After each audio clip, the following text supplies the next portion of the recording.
Bon dia, mi gente. Comencem el tercer dia, avui ja. Únicament a Tòquio, ja no ens desviem més de la ciutat, ja no hi ha més parcs ni res. Avui és full la part de Shibuya i Shinjuku, i després a la tarda anirem a Odaiba, que tenim una reserva per anar al Teen Labs Planet Museum, que està guai, està molt xulo. I res, comencem el dia a Yoyogi Park. Anem a visitar el santuari Meiji, un dels més antics de la ciutat, que està just al centre de la ciutat, en un parc gegant, i hi ha un contrast de l'hòstia perquè vens del carrer de Harajuku, que és el carrer de les tendes, i està ubicat en un parc que quan entres no sents que estàs a la ciutat, no sents que estàs al bullici de Tòquio, i és com un altre rotllo. Ho veureu més endavant. Està ple de bidons on guarden els monjos o el sake, i res, és una experiència molt xula visitar aquest parc, perquè et dona una tranquil·litat molt guai. La banda sonora oficial de l'estiu són les cuques, les xitxarres, que està ple de... ja ho escolteu, i res, anem cap endavant i anirem veient.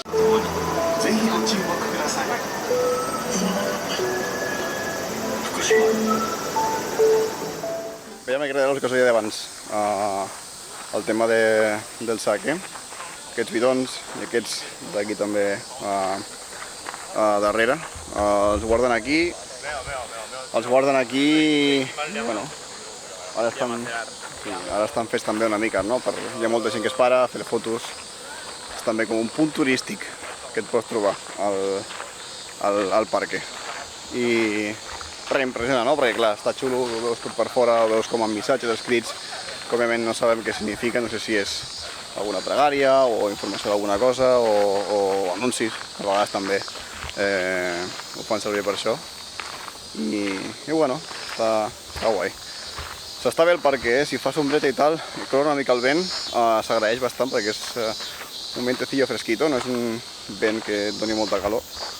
I en un dia com avui, que està plovent, surt el sol, hi ha núvol, hi ha una mica de vent, és una mica de contrast, però està xulo. Molta humitat. Això sí, molta humitat, com aquests dies, i res, anem a seguir. Tenim aquí davant un altre tori, suposo que serà més ja cap a l'entrada del santuari, i està guai, són tot de fusta, amb detalls el tori així en dorats, aquesta mena de símbols.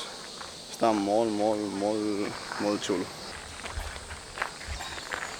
I ja, sí, després d'una caminata dins del parc, que no és molt llarga, és fàcil d'entrar. Tenim aquí darrere del santuari, i hi ha una mena de procediment per entrar, no? El que segueix la gent creient, hi ha una mena de procediment per entrar i per sentir guarda, no? Abans d'anar al santuari, dintre, que és com netejar-te les mans, netejar-te la cara, les impureses que no entrin dintre del temple, i llavors has d'entrar. També abans de creuar les portes fan com una reverència, com per demanar gràcies o per demanar el que sigui, i a dintre també, a dintre la porta del temple, un altre ritual, un parell de palmadetes, i a demanar, i també tirar una mica de diners per tema de creences. Abans estan aquí darrere, aquest tipus de fusta es diu ema, i són com una mena de tables de fusta petites on pots demanar 3 desitjos. Llavors tu demanes, ho poses allà, i durant l'any s'han de complir, i quan acaba l'any els cremen i diguéssim que tornen a començar les noves pregàries. I veiem, hi ha un munt de desitjos demanant un munt de coses, un munt d'idiomes també. O sigui, hi ha molta gent aquí que també, que igual, més que per la creença, ho fan més per el tema de turisme i tal, i que igual no és el millor, no? Perquè és un espai, suposo que dedicat més a la gent que és creient d'aquesta religió, però estava de veure i la tradició o el que en si és això de lema està guai, el significat, no? Demanar 3 desitjos i durant l'any es poden complir. Així que si voleu demanar un desig, si voleu tenir sort o si voleu, no sé, el que vulgueu, doncs ja sabeu, un ema i ojalà o tant de bo es compleixi. Següent parada, després del Yoyogi Park i el Meiji, està molt a prop de Harajuku, així que si veniu en temps pel matí, el que podeu fer potser és visitar primer el parc i després esperar que obrin les tendes perquè obren com a les 11 o així. Feu una mica una volta pel parque, són 2 horetes més o menys, 1 hora i mitja si te'l vols fer sencer. Pots anar ràpid també, i tu pots fer en mitja horeta, només visitant el temple i 4 toris que tens al costat. I estem a Harajuku, una de les carrers principals de tendes de Tòquio. Super transitat. Encara és d'hora, perquè obrin totes les tendes, obren a mitja horeta i tal. Però sí, a les 11. Està guai, tens un munt de tendes, totes les marques principals estan aquí. I res, farem una volteta, igual farem algunes compres i ja ens veiem després. Sortíem de Takeshita, quina intensitat de carrer. Està ple de coses friquis, és una puta passada, o sigui, el paraíso otaku. Un munt de tendes, molta gent cridant, jugant, molt soroll, catxapons, hòstia, un agobio. És xulo, no us ho podem perdre, no us ho podem perdre, però telita el show que hi ha muntat. Ara mateix, el punt més important, igual del centre de Tòquio. Shibuya Crossing. Molt ajetreau, molta gent per darrere, es diu que quasi bé més d'1 milió de persones al dia poden creuar per aquest pas de zebra. La veritat que xulito. Que va ser passat per aigua, una llàstima. Ara es veu, millor sí. Després de passar per Shibuya, que hem passat per la tenda de Pokémon, hem passat per la tenda de Nintendo també, tenien una tenda de Capcom, molt xulo, un munt de productes, no? D'aquestes sèries, d'aquests jocs de petit que ens han agradat tant i que ha sigut tan guai. Tenies allà Pokémon, doncs, tots els peluches, no?, per escollir quin t'agrada més. Estaven ordenats per números com estaven a la Pokédex, una mica de friquisme, una miqueta. I guai, hem vingut a Odaiba, ara, on tenim el famós Gundam. Bastant impressionant, de veritat. És una cosa que no trobem a quasi cada puesto. Japó és el país que fa això realitat, no? No sé, dibuixos antics que tots recordem, la nostra infància o inclús nous, no? I que tenen tant de famosisme, no? Que són tan coneguts que això és un reclam per ells i és un reclam per la gent que ve a visitar la ciutat. Està a la zona d'Odaiba, que és una illa que està una mica apartada de lo que és Tòquio, que és una illa artificial que es va crear ja fa temps per col·locar defenses de la ciutat. I tenim el centre comercial aquí darrere, el Diversity Odaiba, que per passar un dia també està guai. Al rooftop de l'edifici tens també un munt de coses per fer, tens una bolera, tens per jugar a bàsquet, tens per fer pràctiques de golf, tens un munt de coses. I res, continuarem veient avui. I és que l'última parada, que és el Teamlabs, el museu Teamlabs, que li tenim moltes ganes. I res, acabarem el dia allà o no ho sabem, depèn com acabem. Siguen.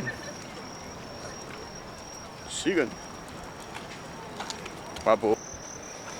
I no acabem de viatjar ni a Nova York ni a San Francisco.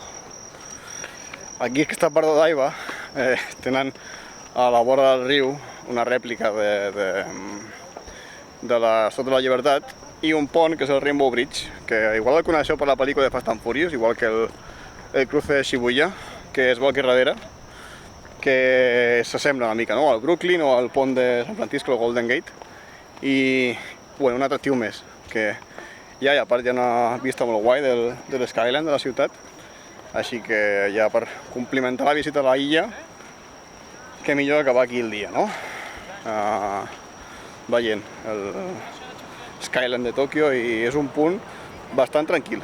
Hi ha molta gent allà parlant, passejant, està bé, està guai. I bueno, arribem al Team Lab Museum, que sincerament us deixo amb el vídeo i gaudiu. És una exposició d'art de diferents sales, tema sensorial, amb música i visual, i llums i tal, que sincerament us deixarem el vídeo i no us molestaré més. I ho podeu gaudir perquè és una experiència molt xula. Com? Mira.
Un altre dia més a la butxaca. Sortim del Teamlabs, que crec que ha sigut de moment la millor experiència que hem tingut al viatge. Super recomanable, super recomanable. Anem a primera hora, si podeu una última hora també està guai acabar el dia amb una mica de relaxació, però que si aneu a última hora, si voleu sopar pel centre o alguna cosa, trigareu bastant temps en tornar. Llavors, bueno, aneu quan vulgueu, però és una recomanació. Anar pel matí a primera hora o per la tarda nit a última hora, és super guai. És una experiència super sensorial, mola molt. I res, hem passat una mica pel centre comercial que hi ha també, a Odaiba, al Diver City, super xulo també, amb un munt de tendes. Tens el Gundam fora, com hem dit abans, tens també una base de Gundams, és una passada, o sigui, tens un munt de Gundams que gent ha fet o que pots comprar, figuretes, la gent s'emportava 4, 5, hem vist que és una passada, la gent aquí té molt fanatisme per a aquestes coses. També hem vist abans la tenda de Pokémon, de Nintendo, de Capcom, la gent agafant, tornant boja, cues d'espera com de mitja hora per pagar. Una mica crític si vas a la meitat del dia. Si t'organitzes bé, si vols específicament anar a comprar aquelles coses, trobo que està bastant bé. I si no, pues, si no tens temps, hauràs de menjar-te la mitja hora de cua per pagar. Però bueno, demà un altre dia, demà seguirem, demà anirem per Ginza, crec que tornarem a un altre Pokémon Store, una mica més gran, a veure si trobem algun regalito, alguna coseta. Sí que aquest matí hem acabat les compres ja, bones compres, aviam si durant aquests dies, encara queda dies d'aquestes 2 setmanes, llavors farem comprites, estarà bé, estarà guai. I res, demà seguirem també a Sakusa mola molt també, tots els jardins que té, és el temple més antic de Tòquio i és una cosa que no pots perdre mai. I ja veureu demà, estarà igual anem d'hora però estarà ple de gent. I si tenim temps també anirem a Shinjuku, anirem a veure el Yobukuro Street on està el Godzilla i tal, i està guai. Hem passat també per Shibuya avui, superxulo, les tendes també de gachopons, que hi ha un muntó i la gent també va boja, va molt boja per gachopons. En aquestes tendes veus a la gent que va directament a 50 màquines, gent amb bosses petites de plàstic, omplint-se amb gachapons i dona igual el que toqui. Abans ho parlàvem amb l'Òscar. És una passada, la gent viu per això, viu per jugar, viu per anar a comprar coses recreatives, no sé, viu així, són molt diferents i és curiós de veure. Però bueno, doncs suposo que demà passat ja és l'últim dia a Tòquio, suposo que a Kyoto ja canviarem una mica més la visió i tal, i res, a veure com va, fins demà.